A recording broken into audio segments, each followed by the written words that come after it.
प्यार का रंग लाल होता है और रक्त का रंग लाल होता है, मंगल काम का रंग लाल होता है, शादी विवाह में रचाई हुई मेहंदी का रंग लाल होता है।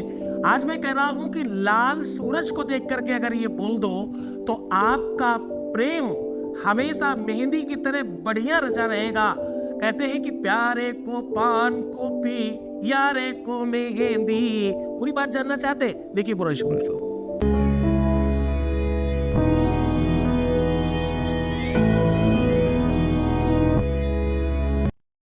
नमस्कार, मैं हूं आचार्य सतीश अवस्थी। सूर्य आराधना के अंतर्गत प्रातः हमेशा खुशहाली का प्रतीक होती है।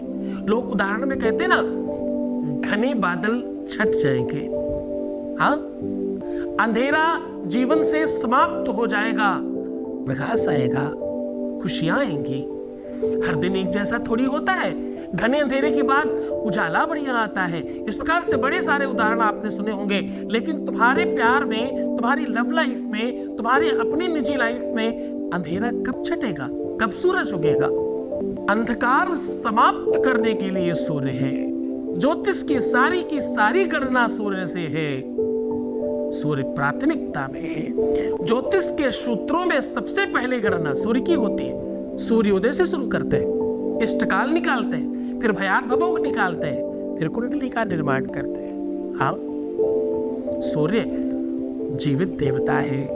सूर्य का प्रकाश हर घर घर में रोशनी, हर रोशनदान से रोशन करता है। सूर्य ऊर्जा का प्रतीक है, एनर्जी का प्रतीक है, सात्विकता का प्रतीक है, सकारात्मकता का प्रतीक है, बौद्धिकता का प्रतीक है, खुशहाली का प्रतीक है, प्रसन्नता, आनंद, वैभव और संपन्नता का प्रतीक है। हाँ, सूर्य नमस्कार से, सूर्य प्रणाम से, सूर्य को जल देने से, सूर्य का नमन करने से एक नहीं अनेकों फायदे हैं। जिनका सूर्य कुंडली में खराब होता है उनको आंखों का चश्मा लग जाता है। जिनका सूर्य खराब होता है उनकी आंखों में तकलीफें होती हैं, और जिनका सूर्य खराब होता है उनकी आंखों में ही नहीं, उनके पिता से उनका संबंध अच्छा नहीं हो सकता। जिनका पिता से संबंध अच्छा नहीं, उनका सूर्य अच्छा नहीं हो सकता। दोनों एक ही बात है, दोनों परस्पर है। यश, मान, सम्मान, कीर्ति, वैभव और खूब सारा नाम कब होता है? जब कुंडली में सूर्य अच्छा हो। सूर्य ठीक नहीं तो नहीं होगा ये सब कुछ। सूर्य आत्मा का कारक है, पिता का कारक है, कर्म का कारक है, कर्मनिष्ठ बनाता है। सूर्य आपकी नाड़ी को संपादित करता है। आयुर्वेद में सिर्फ दो ही नाड़ियां देखी जाती हैं, एक सूर्य नाड़ी और एक चंद्र नाड़ी। आदिकाल में दो ही संप्रदाय थे, दो ही कुल हुए, एक सूर्य कुल और एक चंद्र कुल। सूर्य वंश में भगवान राम पैदा हुए, चंद्र वंश में भगवान कृष्ण पैदा हुए। राम चंद्र कहते हैं और कृष्ण चंद्र कहते हैं। देखिए कितना आदित्य, और भगवान सूर्य का दूसरा नाम आदित्य है। हाँ, जो आदि को भी ज्योतिर्मय कर दे, जो अंत को प्रकाशमान कर दे, उसका नाम सूर्य है। और सूर्य की उपासना करने वाले व्यक्ति के जीवन में किसी भी प्रकार की तकलीफ नहीं आने पाती। आपके जीवन में प्यार जाता ही तब है जब सूर्य बाधित होता है कुंडली में।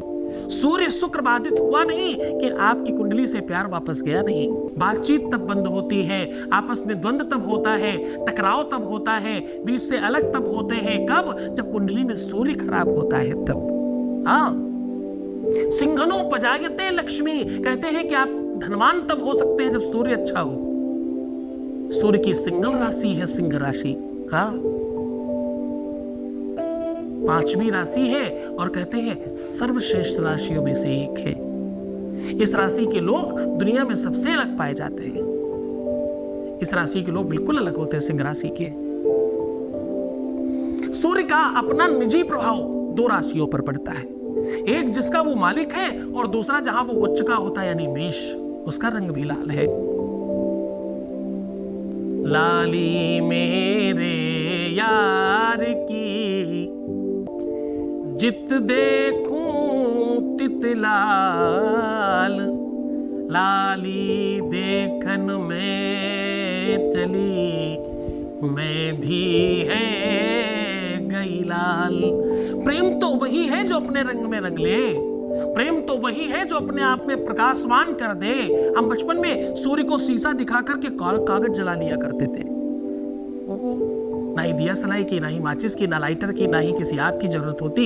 एक छोटा सा शीशा कांच लेते, टॉर्च वार्च का कहीं से भी सूर्य को दिखाते, एक एंगल बनाते, सूर्य की किरण अगर उस शीशे से होकर के जरा समझना, उसकी ताकत का, उसके बल का, उसके पराक्रम की स्थिति देखने की कोशिश करना। अगर एक छोटा सा शीशा, नॉर्मल सा शीशा कैसा भी ले लीजिए, करके देखना इसको, सूर्य आर पार उसकी का प्रकाश जाना चाहिए। टॉर्च इत्यादि का किसी का भी निकाल कर चेक करना, सूर्य की किरण उस शीशे से होते हुए कागज पर पड़नी चाहिए, और जहां पड़े बिल्कुल उसको थोड़ा सा इस प्रकार से आप सेट करना कि एक छोटा सा सूर्य बन जाए। बड़ा सूर्य नहीं, बिल्कुल आप कैसे समझेंगे, काली मिर्च से भी छोटा। और जैसे ही ऐसा होगा और आपका हाथ हिलना बंद होगा, जैसे ही डगमगाना बंद हो जाएगा, उस समय क्या होगा, आग लग जाएगी। आकर्षणीय रजसा वर्तमानो निवेशयन् च। वेद कहता है सूर्य में हर जगह आग है, इतनी शक्ति है, इतनी एनर्जी है, इतनी पावर है उसमें कि जरा सा एक छोटा सा शीशे से उसको पार करा दीजिए तो आग लग जाती है। उसकी ताकत समझिए जरा। सूर्य की किरण की का एक एंगल है कि पृथ्वी के किसी कोने में सोना बन रहा है, किसी में तांबा बन रहा है, कहीं पीतल बन रहा है, कहीं हीरे निकल रहे हैं, कहीं माणिक निकल रहे हैं, कहीं बहुमूल्य रत्न निकल रहे हैं, अनाज निकल रहा है, मीठा गन्ना निकल रहा है, तीखी नीम निकल रही है। ये सब सूर्य का प्रताप है। हाँ? सूर्य को कमजोर मत समझना। इतनी महिमा मंडन क्यों कर रहा हूं?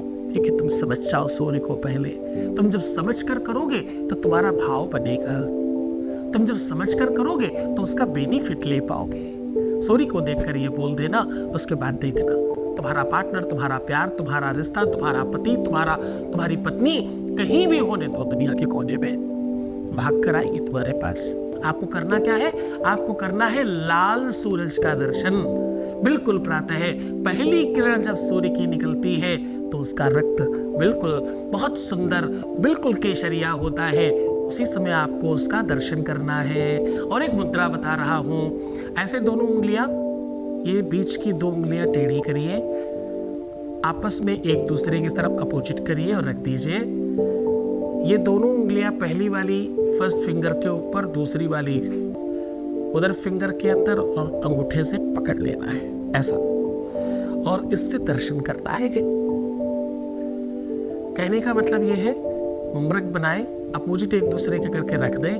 रखने के बाद ये जो उंगलियां मोड़ी थी दोनों हाथों की, उनको सीधी करके फर्स्ट वाली फिंगर की पीठ पर रख देना है दोनों तरफ, ताकि बीच का ये खड्डा बन जाए।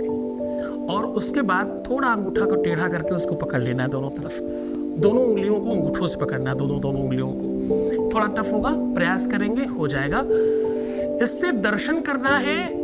इससे कई फायदे हैं। आंखों की रोशनी बढ़ती है, आपके शरीर की सूर्य नाड़ी जागृत होती है, आपका वायु विकार समाप्त होता है, रोग प्रतिरोधक क्षमता बढ़ती है, आपका जीवन बेहतर होता है, पढ़ाई में ज्यादा मन लगता है, एकाग्रता बढ़ जाती है, टेंशन समाप्त होता है, एंजाइटी बिल्कुल नहीं रहती, मानसिक द्वंद्व समाप्त होता है। और प्यार के लिए तो ये वरदान है। हाँ? और एक शब्द बोल दीजिएगा, बोलिएगा ओम घृणीसूर्याय नमः। और कितनी बार बोलना है? इसको बोलना है 27 बार, 27 टाइम। 21 से कम तो बिल्कुल मत बोलिएगा, 21 तो कम से कम बोलना है आपको। 27 बार मैक्सिमम बोल सकते हो आप इसे। और ये कम से कम आपको 7 दिन तक करना है। सूर्य से सूर्य को प्रणाम करिएगा। आपके जीवन में जितना बेहतर कुछ बढ़ेगा, आप शायद वर्णन नहीं कर पाएंगे। बहुत कुछ मिलता है इस साधना से।